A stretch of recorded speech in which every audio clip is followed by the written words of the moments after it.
Kiwis can look forward to a year which is brighter than the last few have been, because we have reined in wasteful spending, keeping inflation down, although we'd like to see it fall even further. Interest rates have dropped considerably, with families saving hundreds of dollars a week as they refix onto lower rates. And now, after last year's two-speed recovery, we're seeing real momentum. Business confidence is at a 12-year high. Growth in manufacturing is higher than at any time since 2014. Tourism continues to soar, with expenditure up 29% in the last 2 years. And now the construction industry, which was thrashed by years of high inflation and high interest rates, is getting back to work. Building consents are up 20%, job ads are up 43%. And thanks to farmers and growers and manufacturers and tourism operators up and down New Zealand, exports keep going from strength to strength, rising by $12 billion in just the last year alone. But don't just take my word for it. Two weeks ago, Doug Steele from BNZ recalled recent manufacturing data a rip snorter, and that growth was coming through with gusto. 3 days earlier, Christina Lung from NZIER said the recovery was gaining traction.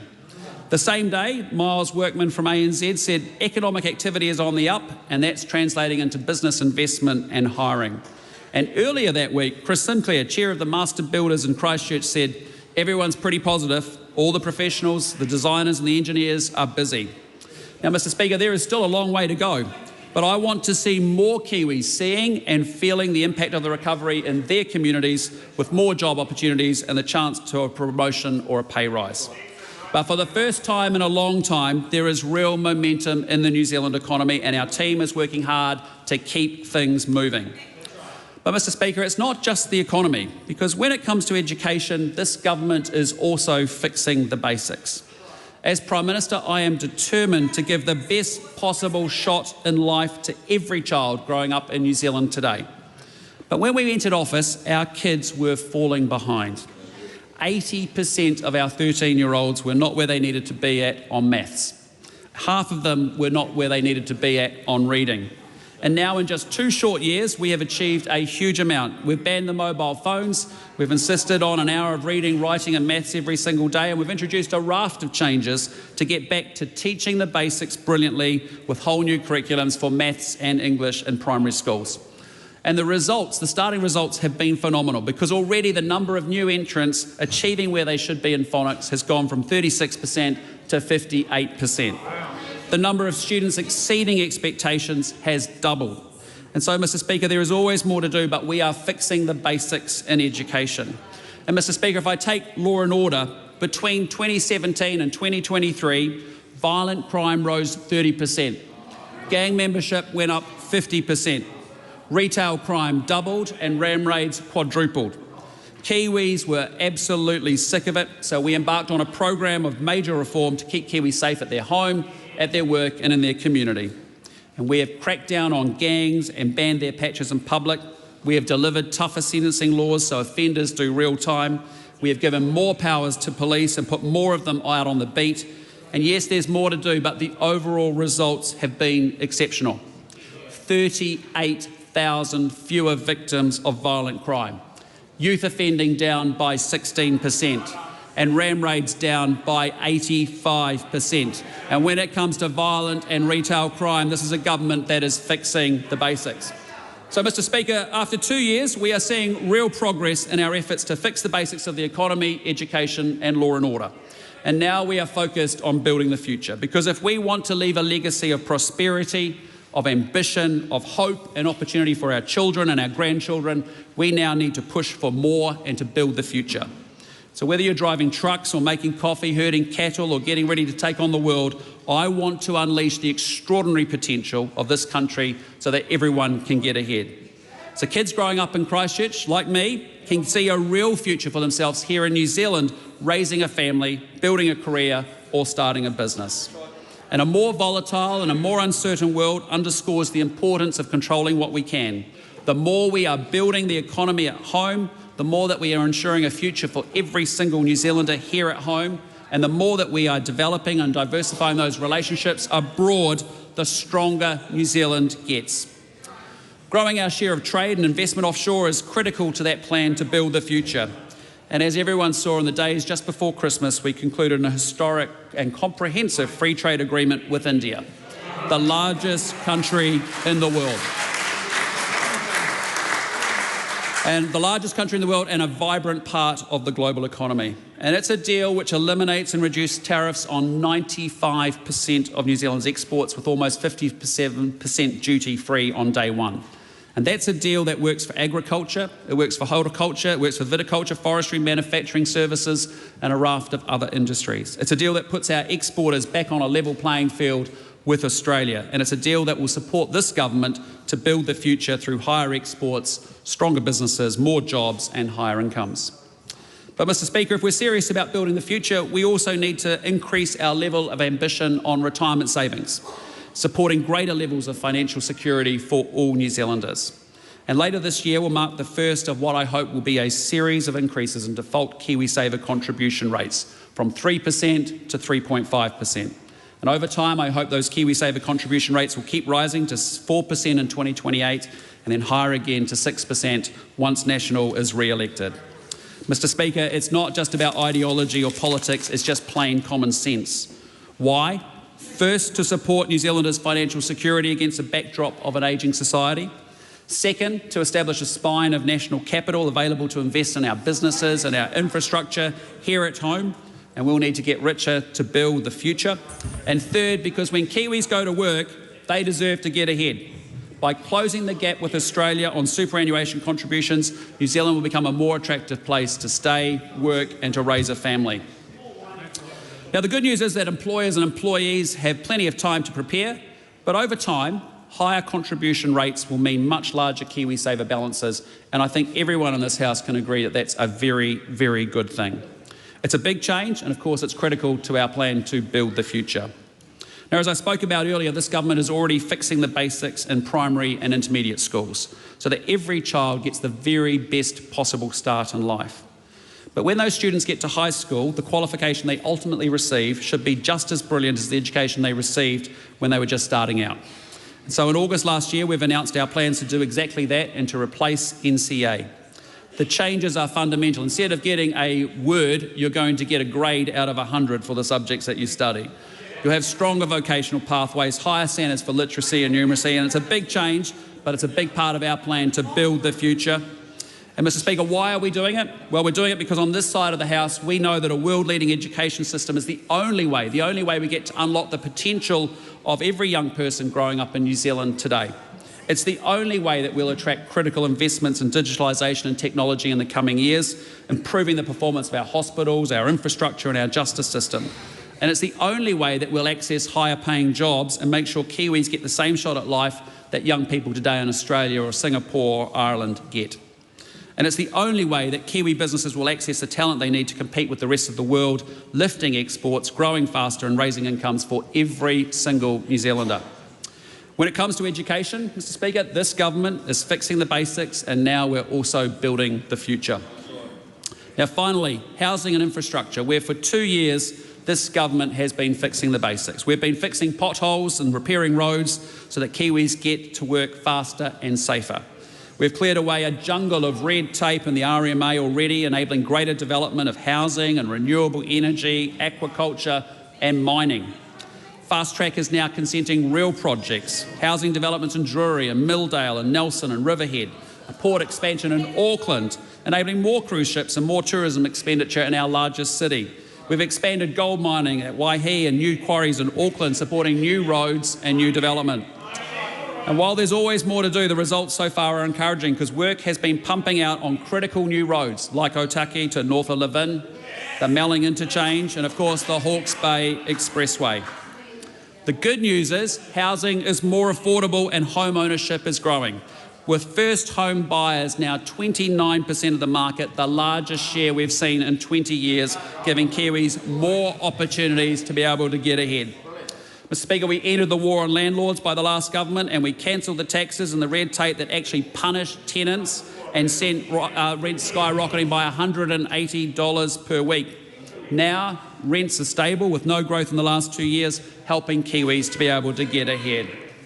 Importantly, a wave of renewable project generations under construction, creating jobs and providing the energy that we need to keep growing and keep power prices as low as possible for every family.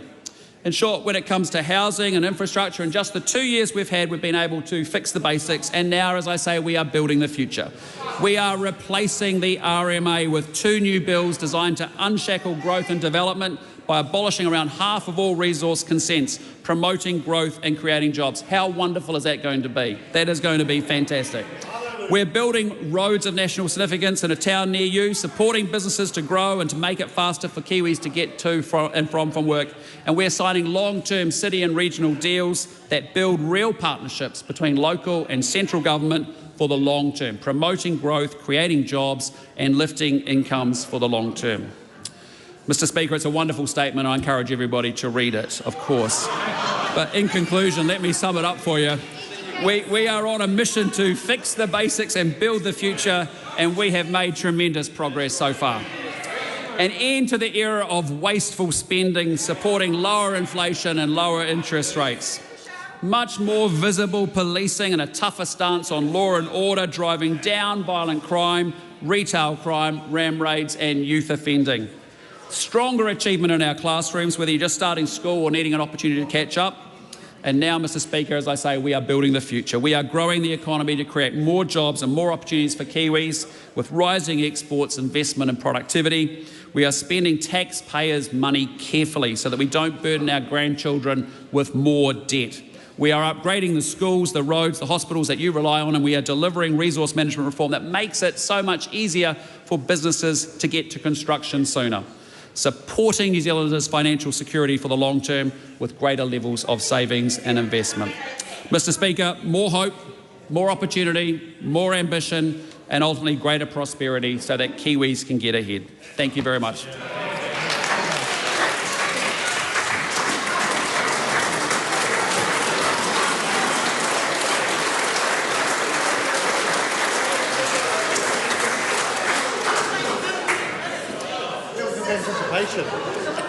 The question is that the motion be agreed to.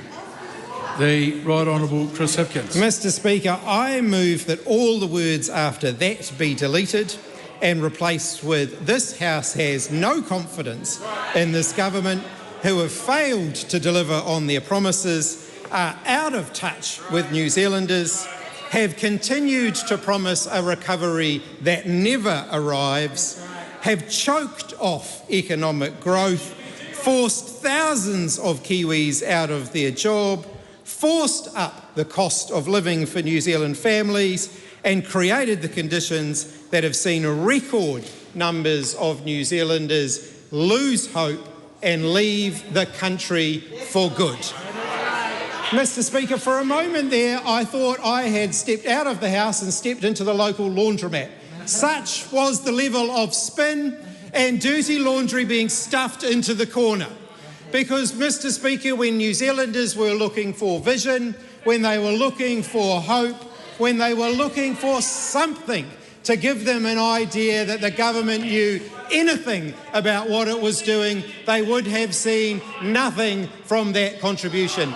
Interesting, Mr. Speaker, that the National Party front bench has woken up after the Prime Minister finished speaking. They didn't seem to have much life in them while he was actually talking. In fact, I was worried we were going to have to break open some of those CPR machines in the lobby to make sure there was still a pulse on the other side of the House, because there was no evidence of it while the Prime Minister was delivering his address. Mr. Speaker, if the National Party backbench can't get enthusiastic about the Prime Minister's address, what hope do they have that New Zealanders will be the slightest bit interested? Mr. Speaker, this is a government that is out of touch, it is out of ideas, and it is fast running out of time. Mr. Speaker, New Zealanders are hurting, and the government seems completely oblivious to that. The cost of living, far from getting better, has continued to get worse for Kiwi families. They promised it was all going to be simple. It was all going to be fixed really quickly. Everything was going to be better because they were just going to be better at everything. Couldn't really tell people how it was going to be better, but it was just going to be better. So let's judge their track record. In fact, I've got a few numbers which really highlight their performance, because the thing is, numbers tell us quite a story. So let's go back to September 2023, when the New Zealand Treasury released their economic forecasts, and let's compare how that's worked in practice. So before the election, the New Zealand Treasury was forecasting that our economy would grow 1.7% in 2024. After Nicola Willis got hold of it, what happened? The economy shrank by 0.5%. They were forecasting the economy would grow by 2.3% in 2025. After Nicola Willis and Christopher Luxon got their hands on it, it shrank by a further 0.6%. In fact, the economy today is at least 1% smaller than it was before they decided to fix it. Smaller than it was before they decided to fix it. Then remember their talk about government debt. Government debt was out of control. Government debt was forecast to be 40% of GDP this year. So after they fixed it, what did it turn out to be? 43% of GDP this year. So having fixed it, we've now got more debt than we were going to have. Unemployment. They were going to fix unemployment. How has that turned out? Unemployment is forecast to stay higher for longer. Then they said they were going to fix inflation. So let's compare inflation, the forecasts into the future now, compared to what they were before the election. By 2025, inflation was forecast to be 2.5%. That was last year. Forecast to be 2.5% by last year. After they fixed it, 2.7%, higher than what had been forecast before. By this year, 2026, inflation was forecast to be 2.1%. After they fixed it, it's now forecast to be 2.4%. But in fact, those forecasts were for the most recent numbers, which show it's now over 3% again, outside of the target band once again. And interesting to note, of course, what's making up that inflation being driven up by government. Government fees, levies and charges forcing up inflation. I noticed the Prime Minister boasting about rents coming down because of their tax cuts for landlords. So why is it one of the major factors contributing to high levels outside the target band in just the last quarter? If rents are coming down, how can they be contributing to inflation? It simply doesn't add up. It's another one of those promises. I remember this time last year being in the debating chamber when Christopher Luxon and Nicola Willis and the National Party cabinet confidently promised that we had turned a corner. Unemployment had peaked and things were going to get better. And then the economy shrank again and more people lost their jobs and businesses went into liquidation and things got worse for New Zealanders. Wages are stretched, Mr. Speaker, because they're not keeping up with increasing costs. Power bills continue to go up. Basic groceries cost more every week. And Kiwis' hard-earned money is evaporating faster than you can say tax cuts for tobacco companies. Because this government have their priorities all wrong. And businesses and Kiwis are facing an even more uncertain future than they have been before. Mr. Speaker, we heard nothing from the Prime Minister today about how they're actually going to turn that around. It was all more, let's do nothing and hope that things get better. Because that seems to have been their prescription. Let's not do anything and just say that things are getting better. And if things aren't actually getting better, just hope that people believe that they're getting better because they're saying they're getting better, even when all the evidence is saying exactly the opposite. Mr. Speaker, that was a speech all designed to lower New Zealanders' expectations. I have to say, when it comes to this government, their expectations are already very, very low. They're not really expecting very much from this government, And even then, the government's still managing to disappoint them. A government running away from its own track record. A government that is not focused on the things that actually matter to New Zealand families. A government that simply wants to find other people to blame for the problems that they have created. For those who have lost their jobs, what's their message? Well, David Seymour says, just put a smile on it, it'll be okay. Nicola Willis says, well, don't take it personally. It is pretty damn personal when people have lost their jobs, Mr. Speaker. It has a pretty major impact on their families, and they have every right to feel disappointed by this government, who have seen more New Zealanders losing their jobs because of the decisions that they have taken. What about the promised action on the cost of living? Not only have they failed on their targets around inflation, and bearing in mind that one of their key measures of success, interest rates coming down for mortgage holders, interest rates are going back up for mortgage holders now, but how many families actually received the $250 a fortnight that the National Party promised them at the last election? My question, quick question, Nicola Willis and Chris Bishop, any of them over there, have you found one? No. Is there a single family that they've located that's received the $250 a fortnight that the National Party promised them? Is there a single family? There's not one single family got the $250 a fortnight that the National Party promised them at the last election, Mr. Speaker. And let's talk about prices. Inflation outside the target band again, 3.1%. But that really understates it. If you're a family in the supermarket buying a loaf of bread, bread is up nearly 60% under this government. Power bills, 12.5%. Council rates going up 8.8%. Only the people on the other side of the chamber seem to be surprised that when central government takes money away from local councils, that they increase the rates to compensate for that. It's basic economics, but they seem to have been caught by surprise by it, Mr. Speaker. Even things like milk up 15%, beef has jumped nearly over 20%, and the government surplus, remember, Nicola Willis, I remember this well, said on the campaign trail that getting back into surplus by 2027 simply was not good enough, and she was going to get there sooner.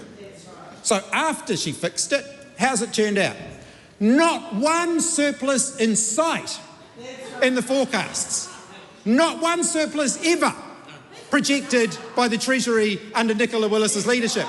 The only way she gets there is by inventing her own new maths formula that says, the new maths of Nicola Willis says we can get into surplus if we just take these other inconvenient calculations out of the equation and put them over there with the dirty laundry and the laundromat and the spin machine. Let's pretend those don't exist, and then we get into this magical mystery surplus at some future point. But actually, based on the measures that every government for the last 30 years have been measured against, Nicola Willis does not have a surplus in sight. And debt is continuing to grow under this government's leadership, despite all of their rhetoric. And Kiwis are exercising one of the votes that they get to exercise before we even get to the general election, and that is to vote with their feet. And last year, record numbers of them did just that. That's our future talent that we need. It is our future workforce. New Zealand can do better than simply training people for other countries. We can give them reason to stay here in New Zealand, but this government aren't willing to do that, and they aren't willing to tackle the big challenges that really face the country. And haven't we seen that even evident here today? The continual denial that our economy actually relies on our environment. An absolute denial that we rely on the world around us to earn our living. This government are in total denial of that. They don't seem to get that if you run down the environment we rely on to earn our living, that there are consequences of doing so. Their track record on issues like climate change is absolutely abysmal.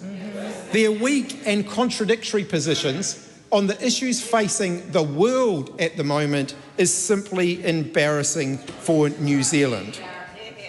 When we destroy and degrade our environment, when we stretch the ecosystems that we all rely on beyond their natural limits, we simply expose the country to more risks, economic risks, natural risks, more floods, more fire, more heat waves, more food insecurity, more economic instability. These are the consequences of ignoring the major challenges facing our planet.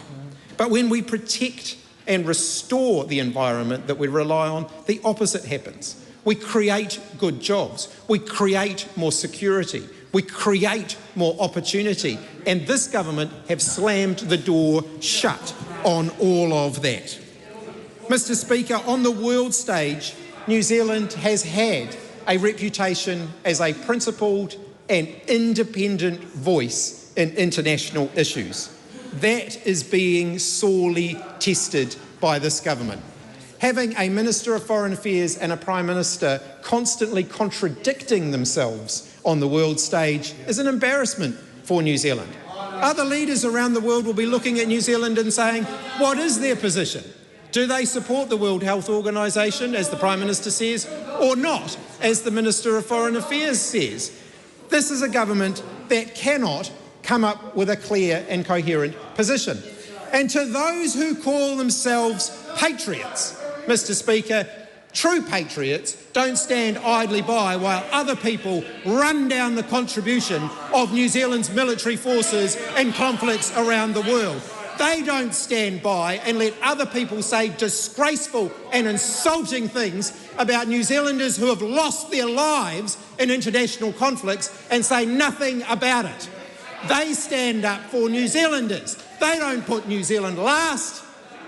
Unlike some in this debating chamber, Mr. Speaker, they stand up for New Zealanders. They stand up for our proud, independent reputation around the world. They stand up for the rule of law internationally. They speak out against the abuse of human rights, not just in the countries that they don't like, but actually in any countries that are violating the principles of international law, the principles of human rights. They don't pick and choose, they remain principled, they remain independent. Mr. Speaker, New Zealand deserves better than what they are getting from this government. I believe in a country, Mr. Speaker, where our wages grow, where our costs, where affordability is actually tackled, where Kiwis have an opportunity to build a life for themselves here in New Zealand, where our future generations don't have to choose between staying in the country that they love with their friends and their family and having access to the opportunities that they deserve. Far too many are having to make those choices at the moment, and we can do better as a country. I want New Zealand to be a country where families don't have to struggle week by week to figure out whether they're actually going to pay the bills, where those who are creating jobs are actually backed to do that and they don't get called C-listers and talked down to by a government that should know better. A pro-business government does not describe aspiring New Zealand business leaders as C-listers. They get behind them because that is the future of our country. That is our future potential that this government are simply running down. We need to grow the economy to benefit everybody, not just the lucky few. We need to back New Zealanders. We need to ensure that Kiwis get access to basics like 3 free visits to the doctor so that they can stay healthy every year. And this government simply hates the idea that someone else might have a few ideas about how to make life easier for New Zealanders because they have completely failed to do so. Kiwis will be able to go and see their doctor when they need to under a Labour government. Under a national government, they're lucky if they can even find a doctor to go and visit because the doctors are walking off the job because of this government. We will back Kiwi businesses to create good, well-paying jobs. We will end National's fire sale of New Zealand's assets because we have seen how that works out. Remember when they said if they sold off the power companies, we would get cheaper power. How's that worked out for New Zealand families as power bills continue to go through the roof because the power companies have prioritised making huge dividends for their shareholders rather than investing in new power generation that might actually help New Zealanders? And it's not just householders. Businesses across the country are going to the wall so that big electricity generators can make record profits. It is not good enough. This is a government that's simply not willing to tackle the big challenges facing New Zealand. It's time we had a change of government so that we can put those basic fundamentals that Christopher Luxon seems to think just putting slogans around actually fixes, so that we can actually fix those things. Jobs, health, homes, cost of living. Those are the things New Zealanders care about, and they want to see, they go, oh my goodness me, Nicola Willis has woken up now. It was interesting. It took her this long. She had nothing to say. I thought that she had passed out while Christopher Luxon was speaking. But now suddenly she's roared back into life, Mr. Speaker. Welcome back to Parliament, to the Minister of Finance. Because my goodness me, we're going to have some fun critiquing her track record in the House this year, Mr. Speaker. And boy, oh boy, there is plenty of material there. Because no amount of overriding confidence can make up for the total lack of competence that we have seen from the Minister of Finance over the last 3 years. And I'll say to Nicola Willis, when I go and visit business leaders in Auckland and I talk to them about the relationship between Labour and business, and they say to me that the best thing that we could have from a Labour government would be Barbara Edmonds to be the Minister of Finance. I take a huge amount of confidence in that because they are sick of being abused by the Minister of Finance. You would expect a business audience to be all lining up behind the National Party, but they have had a gutsful of being told how bad they are by this government. This is a government that doesn't back anyone but themselves. They simply look for people to blame for the problems that they have created. It is well and truly time to put this government out of its misery. And the good news is, Mr. Speaker, the clock is now ticking and they will be out of their misery by this time next year when a new government will be in place in New Zealand, one that will give New Zealanders hope, one that will create opportunity for New Zealanders, and one that will deliver on the promise of Aotearoa New Zealand.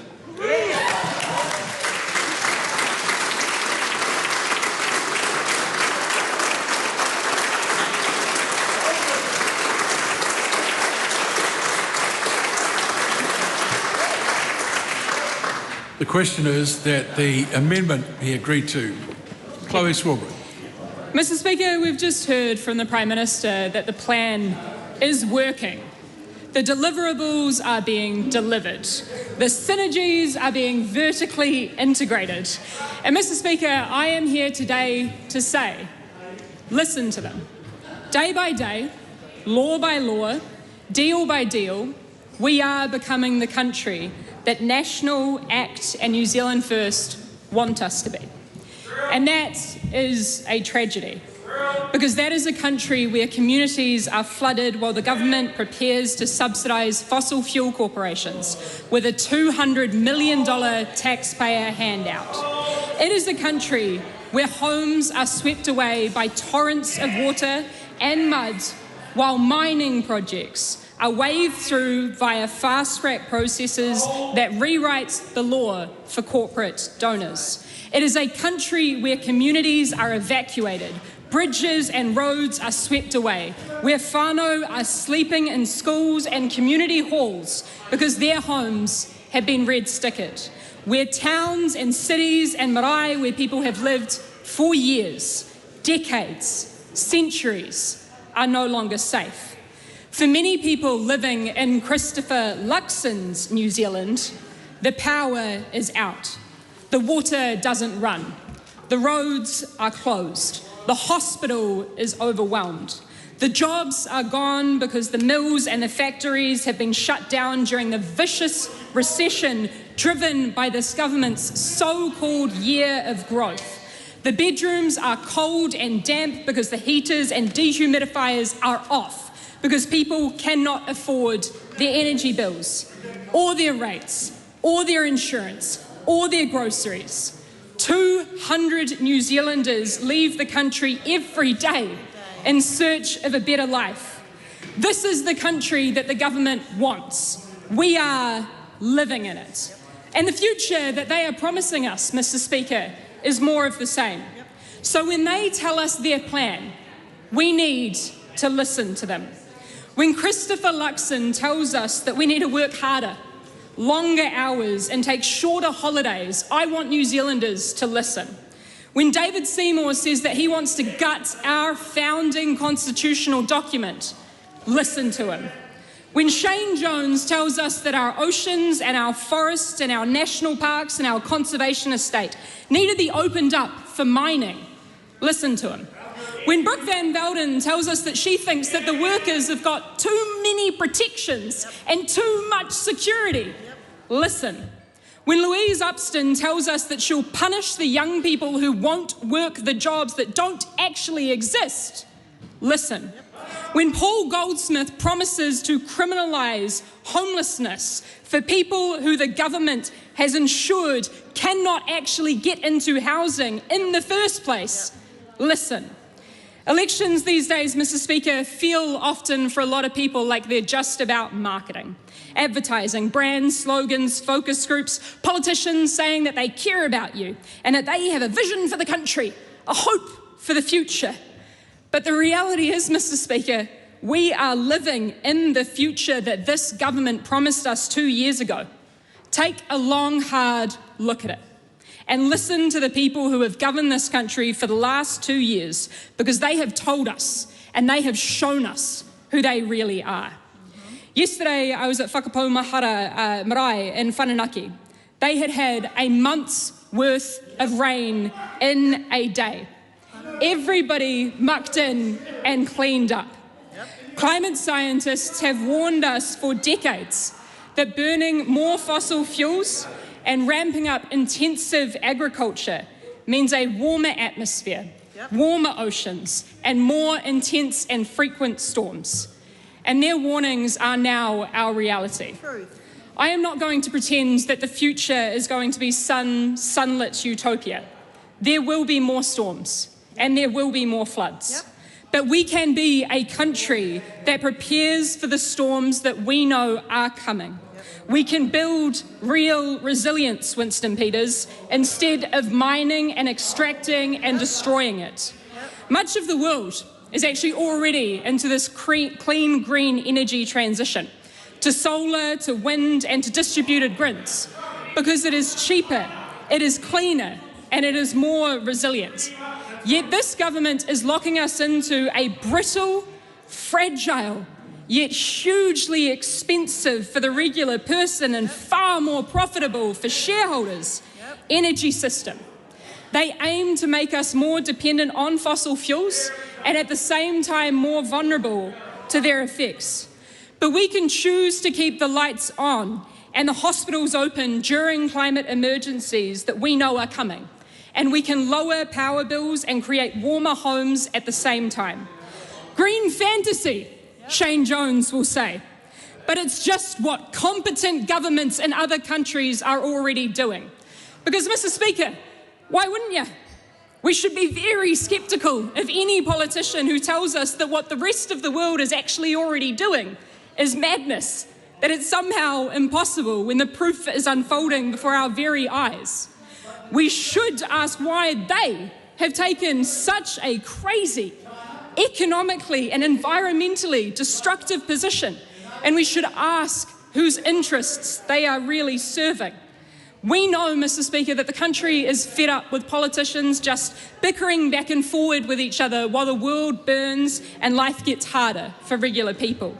That is why the Greens have spent the last 2 years putting forward sensible, fully costed policies to our challenges, for real responses to the crises that we are facing, for taking on corporate greed to create an energy sector that works for the public interest instead of lining the pockets of shareholders, for expanding community energy projects to help New Zealanders cut bills and emissions, for warm, dry homes for everyone, for creating tens of thousands of good green jobs that will rebuild infrastructure, plant trees to protect from erosion and restore the ecosystems to reduce flooding, for sustainable manufacturing, to revitalise our regions and communities with meaningful, well-paid work, making the things that Aotearoa and the world needs. So when members of this government tell us that sounds insane to them, that is because they like their plan. Mr. Speaker, there is this ancient story about an emperor. He is obsessed with clothes. He spends a lot of money on these fancy garments and is one day visited by men who promise him the most magnificent clothes that are supposedly invisible to those who are either incompetent or stupid. And he commissions them to start work. Numerous officials go in and check on these invisible clothes being produced that don't actually exist, and each affirm that all is going well because none of them want to be thought of as stupid or incompetent. And when the con men finish their work, the emperor arranges for a parade in front of all of the town. None of the townspeople want to be thought of as stupid or incompetent, so nobody mentions that he is naked. But eventually, a child calls out the truth and the spell is broken. The emperor has no clothes. All he's got is stories and power built on those stories. That emperor is Prime Minister Christopher Luxon and every politician in here who believes that they can suck the life out of nature and blow it in to an economy. It would be more admirable to believe in the tooth fairy than in the Prime Minister's neoliberal economic playbook, because at least the tooth fairy has never hurt anybody. But the climate and inequality and biodiversity crises superpowered by corporate greed, knowingly made worse by Christopher Luxon and every single member of this government, is hurting people. Nature doesn't care about the ruling economic orthodoxy or the opinions of those who profit off of upholding this story. Nature doesn't ask for permission. Nature isn't made up like the rules in this place are. Rivers swell with a storm. The sea eats away at roads. The trains are cancelled because the sun has warped the tracks. And Mr. Speaker, no amounts of PR or focus group slogans can convince nature that Christopher Luxon has managed to fudge the numbers and, don't worry about it, we'll hit our targets. Every single year for the last 10 years, New Zealanders have experienced a severe climate change charged weather event. And in just the last 7 years, this has cost the insurance industry alone $6 billion in payouts for damage. This is increasing insurance premiums for regular New Zealanders, and it sits behind increasing rates for local government. Climate change is a tragedy. It is loss and devastation. It makes daily life harder and more expensive. And the government has knowingly and intentionally made climate change worse. And they've also gutted funding to deal with its impacts. Just like the emperor walking naked at his parade, the only thing that is keeping Christopher Luxon in his job is our country's willingness to believe his story. The story that growth is coming, that it will trickle down, that the worst rates of unemployment projected since I was born are just all part of the price of recovery. But the power of this Parliament, the power of the Prime Minister, and the power of his very, very rich friends exists only in our willingness to believe their fairy tales. We can't afford it, they'll say, about housing the homeless while handing out $3 billion to landlords. There is no alternative, they'll say, as they gut pay equity for hundreds of thousands of our lowest paid working women. But if New Zealanders, Mr. Speaker, have one incredible skill, it is knowing when somebody is absolutely full of it. And Mr. Speaker, New Zealanders know, despite what government politicians are telling them, that this story that this government is selling is not true, because they can feel it. when they're sitting on the bus, getting a jump scare as the Prime Minister pops up in their newsfeed talking about economic recovery, as they drive past more makeshift mattresses as people sleep rough outside of storefronts, when they get the news of more friends moving to Australia for a lower cost of living and a better quality of life, when the brochure in their letterbox shows smiling real estate agents trumpeting the return of house price growth, but them and their flatmates have started naming the slugs in their bathroom. That feeling, Mr. Speaker, of one's experiences not gelling with the stories that we tell ourselves is called cognitive dissonance. It results in quite a profound sense of discomfort. And that discomfort is deeply personal, because we have been told for our entire lives by the people in this place and those who spend a lot of money to put some of us here, that not winning at this game, which by design most people cannot and will not, is somehow a personal failure. And I need New Zealanders who are listening right now to know that this is not their personal failing to be losing at a game that is actively rigged against them. Over the last 9 years, the least wealthy households in this country have seen their debt rise by $6.3 billion. In that same period, the wealthiest have seen an increase in their wealth of $455 billion, or half a trillion. And people will rightfully point out that this period includes when Labour was leading the government. It does. And we took that fight at that time to Labour on their decisions to continue to entrench a tax system that they know sees our firefighters and our nurses and our teachers and everyday hardworking New Zealanders pay double the effective tax rate of the wealthiest in this country. And Mr. Speaker, this is why I'm in the Green Party, because we know the things that we say are not immediately popular or sexy or retail. We are not in politics to be in power at all costs. We are in politics because we actually want to do something. And we know that doing something in politics, well, it's really, really hard. And there's some really, really powerful people out there who are pouring a lot of money into ensuring that people believe that there is no alternative. They have spent decades building up institutions and think tanks to make it easier for people to imagine the end of the world than the end of capitalism. Mr. Speaker, New Zealanders need to ensure that they do not believe this story, because we know and we have seen the real Aotearoa. When we don't find leadership in this place, we find plenty of examples across this beautiful country. Our firefighters and our first responders risking everything to save lives. Nurses going overtime on already stretched hours to check in on their patients. Teachers looking out for the kids who turn up without books or without lunch. The bus driver welcoming passengers onto their commute with unbridled cheer. The millions of hard-working New Zealanders who just look out for each other and do their little bits to pay it forward. We are a country of people who make things and who make things work. That is who we are. Mr. Speaker, we have enough. Our country is filled with talent, creativity, and hard work, Mr. Winston Peters. But for most of our entire lifetimes, we have been told that the thing that we call the economy will deliver us salvation.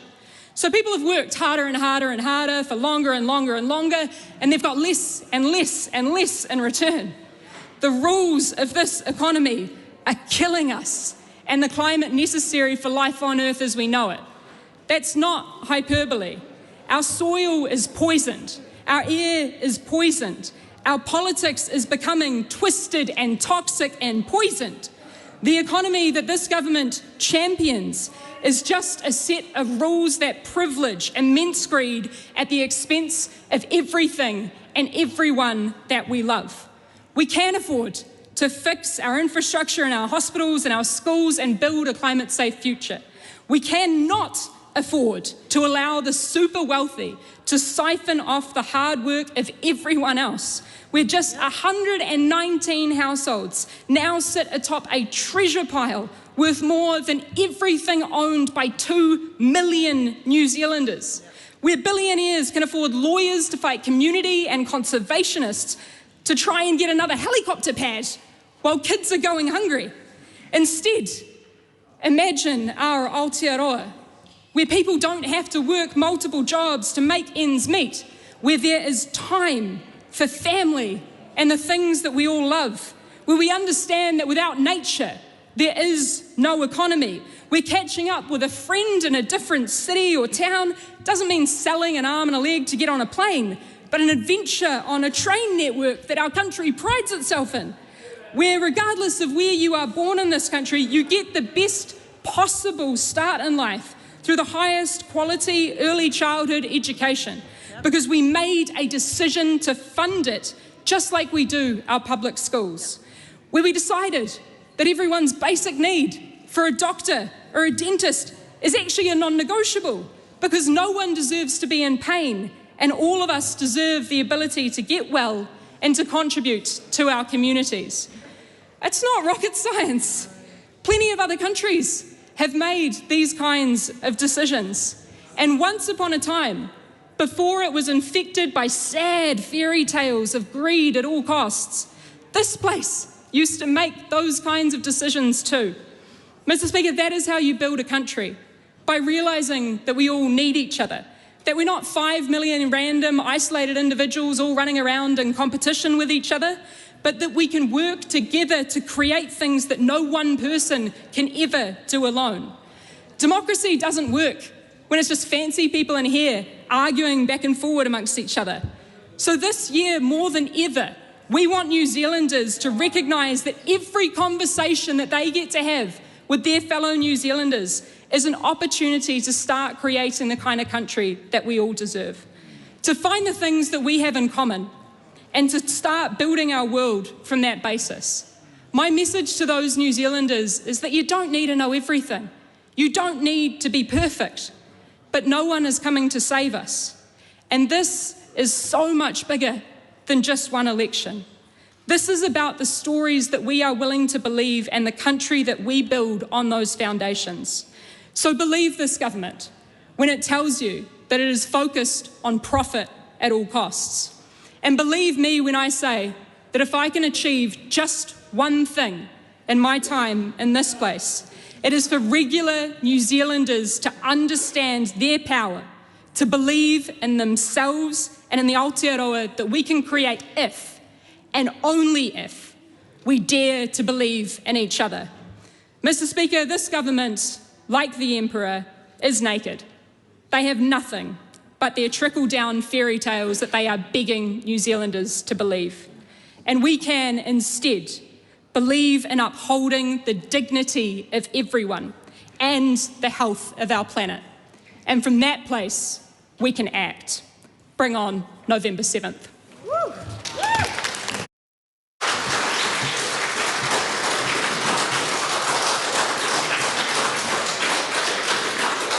The Honourable David Seymour. Well, Mr. Speaker, my favourite part of that speech, and let's be honest, there wasn't a lot, but the last bit, we can act, I thought was quite good. Actually, the ACT Party caucus was having a bit of a sweepstake. Was that speech written in business class or on ChatGPT? And I can't tell you the odds, but someone made a bit of money.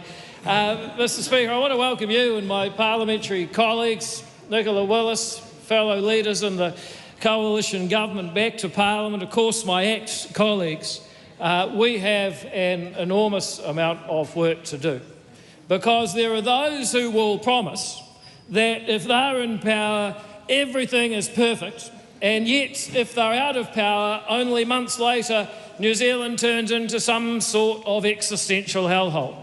And I think New Zealanders are smart enough to know that it's not quite like that. What you actually have is a group of people implementing policies to make this a better place for all of us. And we should be judged on the progress that we're making in doing it. And I want to spend a bit of time in this speech talking about why I'm proud to lead a political party, ACT, that is part of this government that is taking on the real challenges and making good progress in doing it. And I want to start with a set of values. A lot of people will have stories from their summer holiday. And I remember one from many summers ago where I did something I hope every New Zealander will do at some point. I stood at Cape Reinga and looked out at 10,000 kilometres of Pacific Ocean. And there's something about that moment that tells you something about being a Kiwi, because you realise just how brave wave after wave of settlers had to be to choose New Zealand, to choose to come to this country. And I remember asking somebody once, do you think that your ancestors really wanted to be here? And this person told me a story. Her family tried to come from England to New Zealand, but they were shipwrecked on an island in the Indian Ocean. Only 2 family members survived. They found themselves eating birds and whatever they could scrounge together until they were rescued by people who were sort of on the edge of the piracy movement, shall we say. But they did eventually manage to get themselves back to England. Now, this conversation took place in Auckland, so you can probably guess what they did. They scrounged together a few pennies and they got on the next boat to New Zealand, and their descendants are Kiwis to this day. Many New Zealanders have a story like that. Admittedly, not everyone quite as out there as that one. But if we wanted a story that united us, that we are each settlers or descendants of settlers who've taken a big risk to make our home in these islands and to give our children a better tomorrow, then it's a pretty good one. And it comes from our geography. And I saw it one summer standing at Cape Reinga looking at 10,000 kilometres of ocean. But it's also a story that tells us something about ourselves, that we're not people who just lie back and take it. We are pioneers. We're adventurous. We want to make tomorrow better than today through our own efforts. And I heard from people like that all through this summer. A 5-year-old girl just got her uniform, excited about starting school for the first time. I'm not sure that excitement will continue for the whole 13 years based on my experience, but right now she's absolutely pumped. Somebody who's just started a new business, and it's going so well that their goal for the first quarter is to take on their 3rd employee. Or a tradie who was supposed to be coming to fix someone's roof, and they said, look, mate, I'm snowed, but I can have a look at it in May. All of these stories remind me of something about New Zealand, that the spirit that brought us to these islands is still there. All through our lives, we strive to make tomorrow better than today. That's the New Zealand that I think we can be proud of. And it's something, remember, I haven't mentioned when your ancestors got here or which wave of settlers. We all have it. It unites us, and it unites us in having the ability and the power to act. But what is the thing that sometimes holds us back? It's that zero-sum thinking. It's that tall poppy culture. It's that thought that if only we could pull down someone else, our problems would go away. And we heard this in Chloe Swarbrick's speech. There's 2 kinds of people. There's people who, when they find slugs in their bathroom, they clean their bathroom, Chloe. And then there's people, as she said, who start giving names to the slugs in their bathroom. At least there's no slugs in the bathrooms on business class, is there, Chloe? You see, Mr. Speaker, we face a choice in this country. Are we to be a positive-sum society where we... Oh, here we go. Point of order. Just a moment. I haven't called the member. Point of order. A point of order, the Honourable Deborah Russell. Just that the honourable member was not referring to this honourable member by her full name as is required in this House. Mr. Speaker, I would like to refer to Chloe Swarbrick by her full name and Deborah Russell, I think it is, who is taking on the big issues. I mean, you can imagine the disappointment of Chris Hipkins back in his office thinking, oh man, I'm trying to climb Mount Everest and this is my Tenzing. It can't be too encouraging, can it? Mr. Speaker, the only good thing I can say is that the tax students at Massey are much better taught these days. That's the one big improvement that we can point to with Deborah Russell. Mr. Speaker, back to this government and our efforts to improve this society, drawing on the values and the qualities that have made this country what it is. One of the things that we have to do is save money and deliver public services more efficiently. And I'm proud to work with our Finance Minister, Nicola Willis, because we have saved literally tens of billions of dollars in 2 budgets, and we've got another one coming this May that I'm quite sure will save even more. And why does that matter? Why does that matter? For the simple reason that when government sucks up money, it is really sucking up resources. When government borrows money, it's competing for the funds that people are borrowing to invest in their business and to buy their first home. And when the government wastes less, very simply, the people eat more.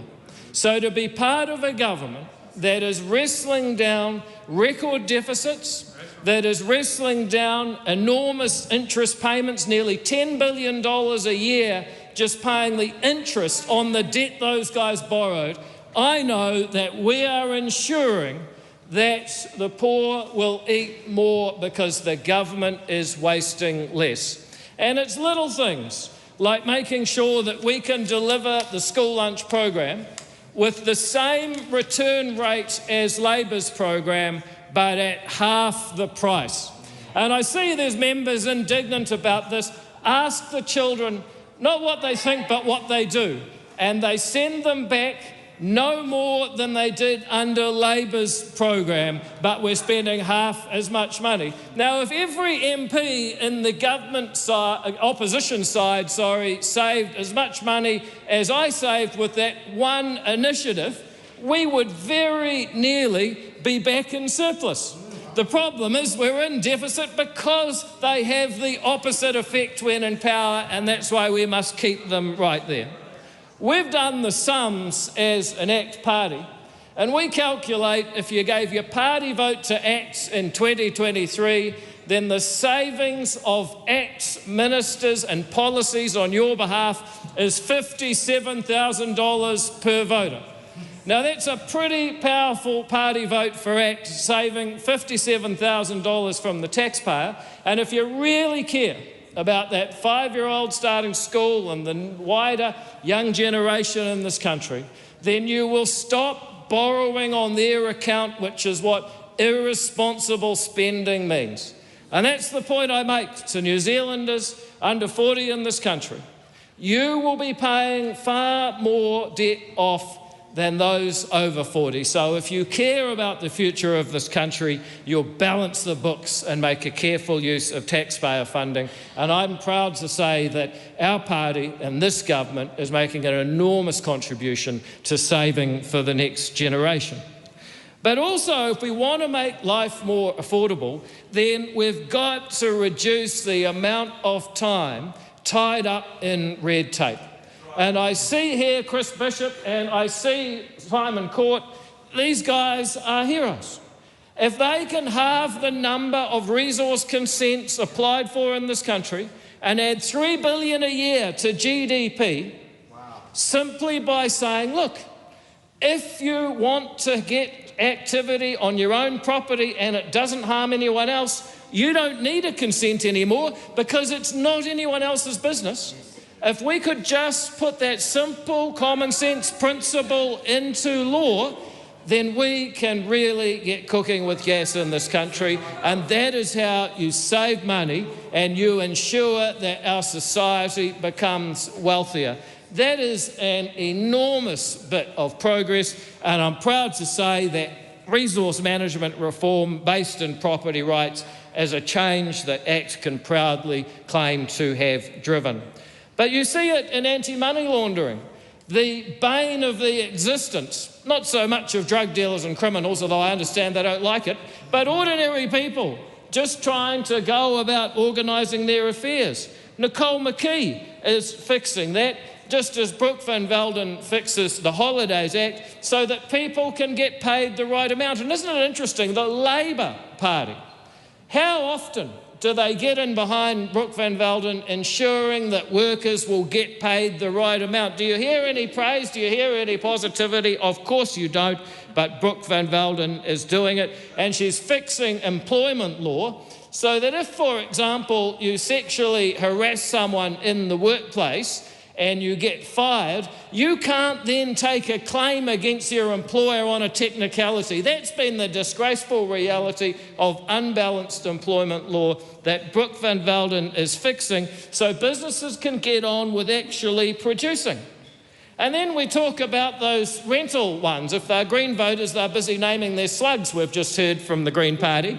But we have ensured that rents are down in real terms. And how have we done that? Well, first of all, we've replied the most... Well, Chloe Swarbrick says people are leaving the country. If she thinks that's the answer, she should join them. It'd be the most popular thing she'd ever done. Mr. Speaker, what we have done in actual fact is applied the same principles of tax law to rental property as any other business. Interest is an expense and you can deduct it from your income for tax purposes. There's no magic, and it's not a tax cut for landlords any more than putting tax on cigarettes as a tax on dairy owners.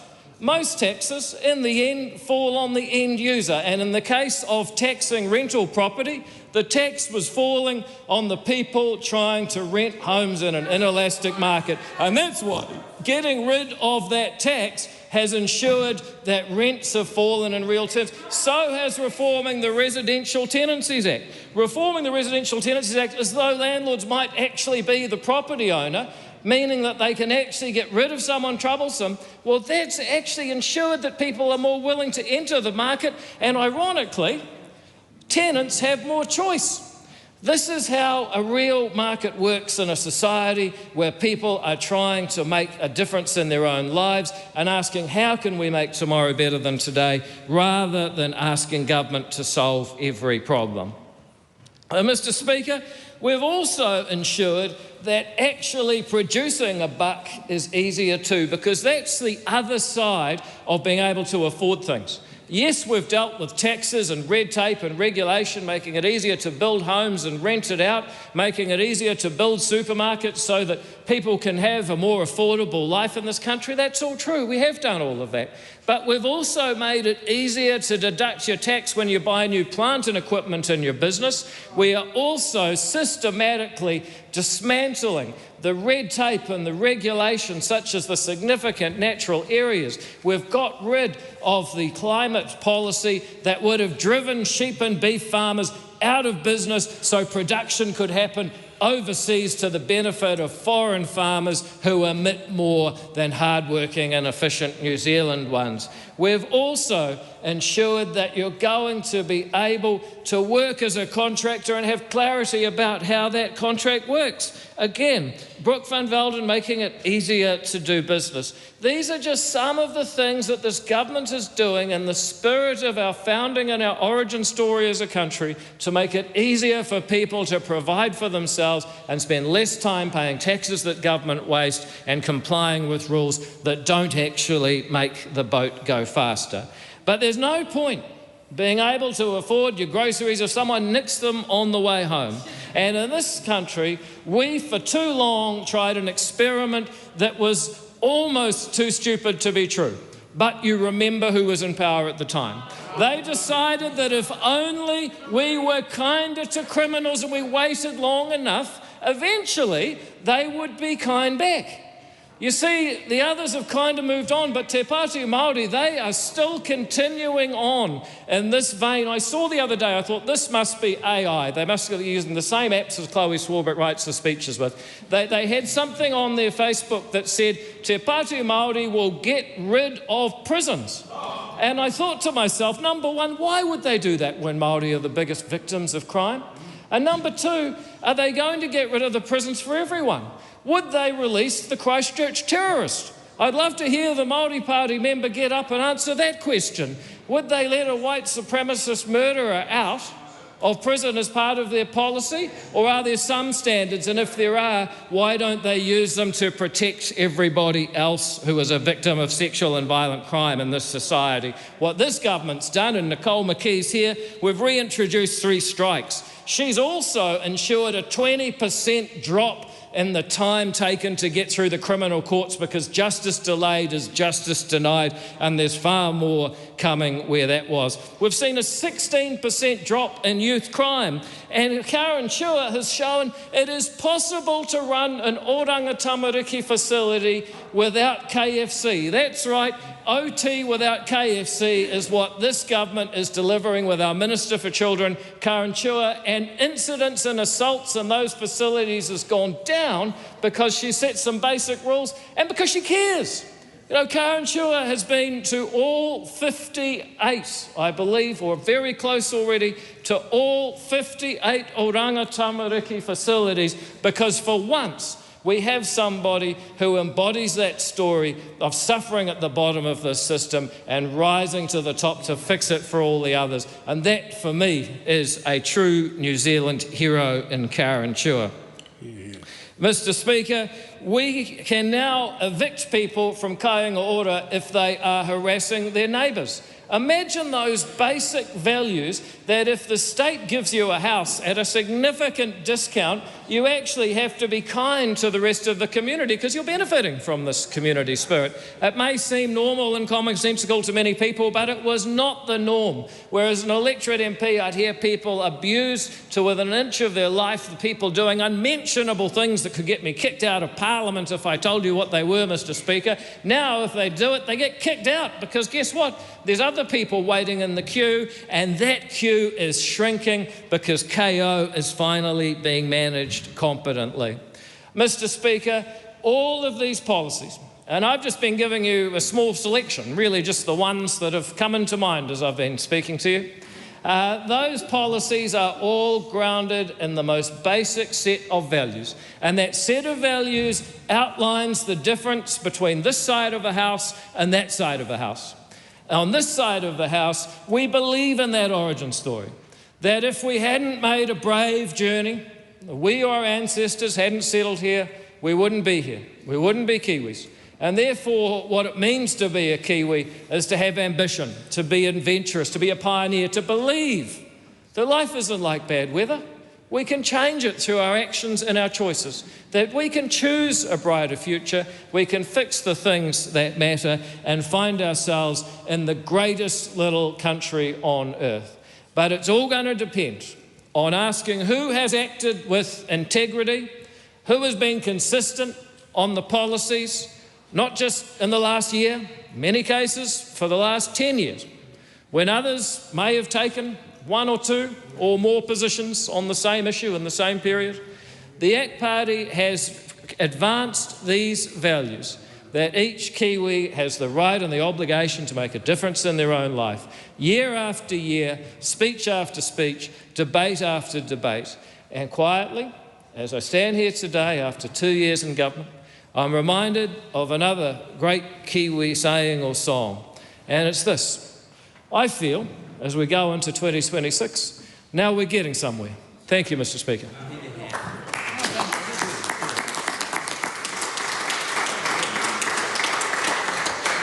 The Right Honourable Winston Peters. This marks the first address in the House for this year, being election year, and after 2 years in government, of our trying to turn the mess around that we were left with by the previous government. Now, we then watched the Labour and Green leaders of that party rise to their feet, and there we were thinking to ourselves, this will be a time for focus, for imagination, for visionary experiences that evince confidence when the public hears it, where the public thinks to themselves, these people know what they're talking about because they've actually been there before, they understand how business works and how society works. And it's a moment for great inspiration. And you stand back and you say to yourself, thank heavens we're in politics. So this is inspiring in the extreme. Unfortunately, that didn't happen today. It was in fact depressing, extraordinarily depressing today. And it reminded me of particularly when they both finished their speeches, of a singing group called Status Quo, who had a song that went like this: whatever you want, whatever you like, you pay your money, you make your choice, whatever you need. And over again, that's what they said.